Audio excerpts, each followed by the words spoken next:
and welcome to the Lowestoft Energy Challenge, and this is the pitching day, the day you've all been working towards.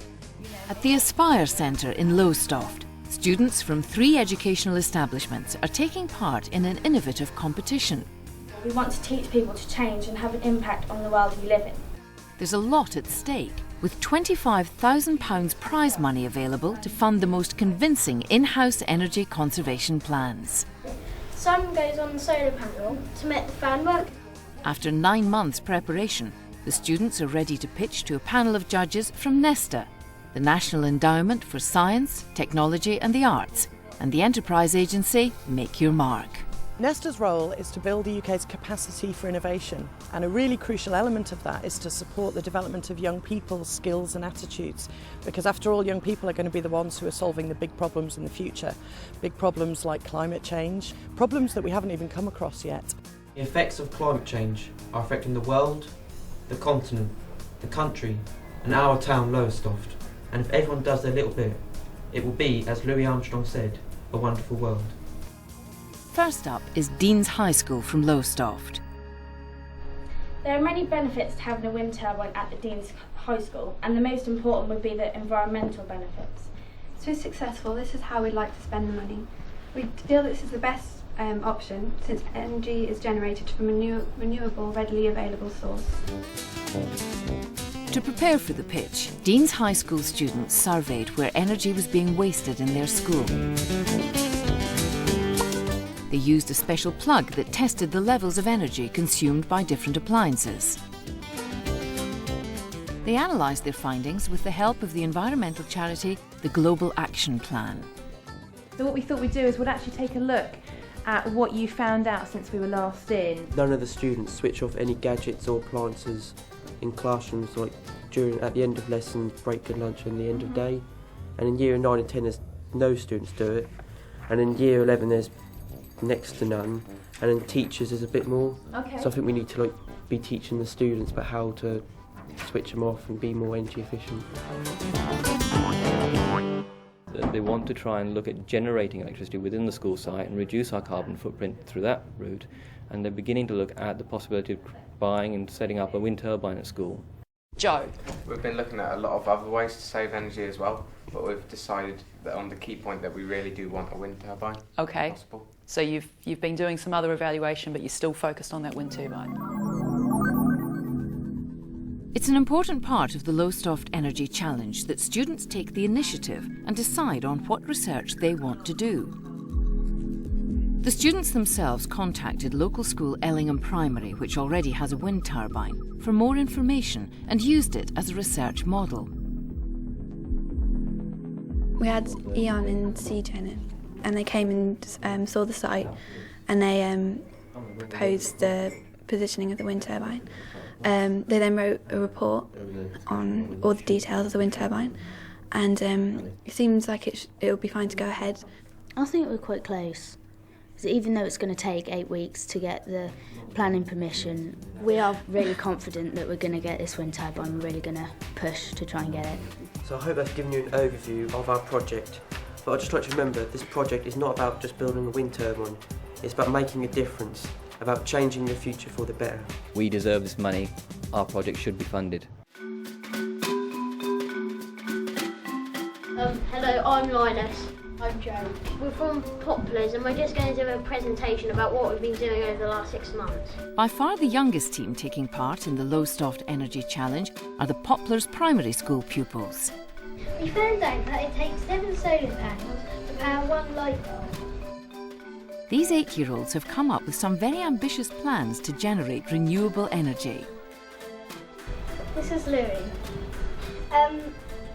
My design is a car, and it's powered where the wind turbine goes into a generator, what powers the motor and also the flame, and the solar panel links up to the propeller at the front, and also the light is linked up to the solar panel. They are very keen, and that's very useful because they come up with lots of ideas, and some of them are quite bizarre, some of them are undoable, but some of them will be maybe on the money, and we have to give them the opportunity to talk about them, and trial them out. And as part of their research, the Poplars pupils invited the green energy machine to school to offer some hands-on experience. Essentially, it's a bus that opens out into a display unit of alternative energy sources and capabilities.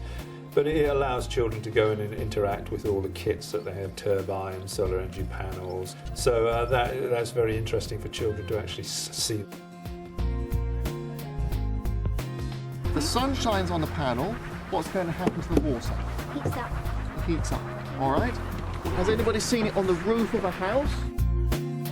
Largely they've been working on solar energy panels and wind turbines of pilot size and to find out the viability of the equipment that we hope to purchase. So even though there's some cloud and it's not as perfectly sunny, it's still warmed up this plate. And the pupils went one step further and implemented their own energy-saving plan.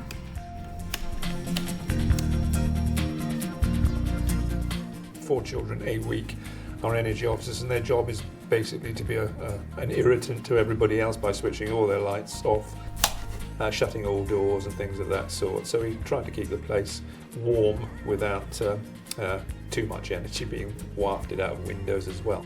We've been closing doors and turning off lights to try to save some energy for our school. I think it's very important because it also helps the planet, because it stops carbon dioxide going into the atmosphere. As a science teacher, Ian Snedden also saw an opportunity to write the energy challenge into his science curriculum. Well, the curriculum had been rewritten by me so that all of Year 4 children would get an understanding of what we're talking about and how they understand energy at this point. Obviously, they're only 8-9-year-olds, so it has to be pitched at the right level. The last pitch is from students at Lowestoft College. This is our energy challenge, basically. It's changing the environment, how we can get the community and everyone like that involved. We wanted to bring some shop tactics in and use big posters and say, look, we're out here, we want to make a difference.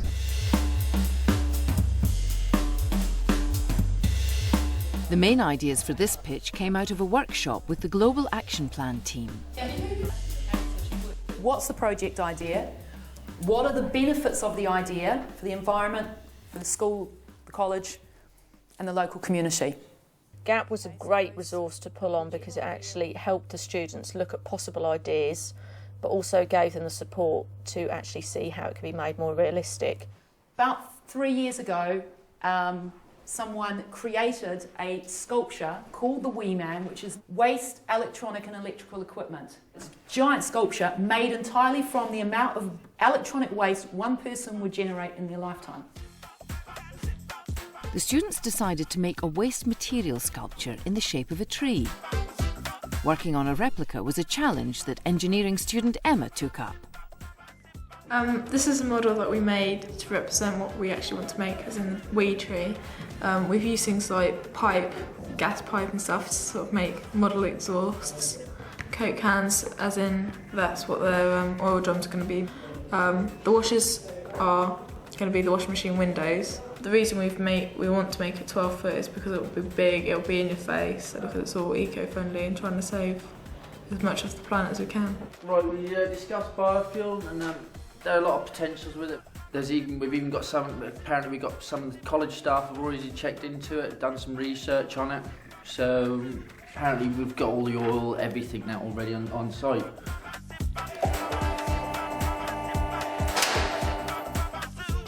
The motor mechanics department was keen to champion converting cars to using biofuel. So we now need to look at what we're going to have to change on this particular vehicle to bring it into use with biodiesel. Because the biodiesel is very aggressive, they could attack the plastic or the rubber in here.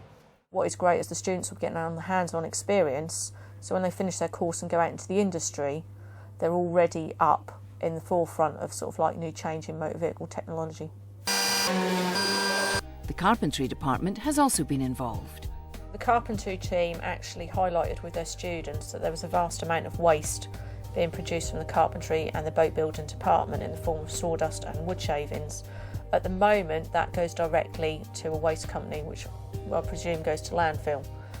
So what we're actually looking at doing is collecting that waste using a compactor with bid money to then produce briquettes that people can use either on fires or barbecues. At Lowestoft College we waste 2 big green bins full of rubbish every day on wood chippings and stuff like that. Those wood chippings were compacted into something like that that we could then use for either heating or something like that to then cut down on energy bills around college. The actual bit of it, which is the main bulk, which is the bit that has it all and everything, squishes it together. we can get for £5,000. The rest of it, which is like the feeding and the hopper bit, we can make ourselves. Is there any questions? Thanks very much. At the Aspire Centre, the pitching session is over. When we first started this project 9 months ago, we were looking at a group of young people who didn't really know what they were doing and they weren't really sure how they fit together. And to see them now, they look like young business people. The Poplars children have had to go home, but the older students are keeping their fingers crossed for a positive result. All this time we've been building up to this presentation, and to have just done it and it gone so well, you know, we are happy it went so well. I think the presentation went really well. We managed to get quite a few of our points across. It was really good to see the Poplars representatives and the college representatives working with our group. Hopefully we've been successful. So yeah, we should get it, hopefully. So after all the hard work, was it worth it? Dean's High School received £25,000 to build a wind turbine to generate electricity. On the energy conservation front, the students are planning events and a poster campaign to persuade the school and the local community to stop wasting energy.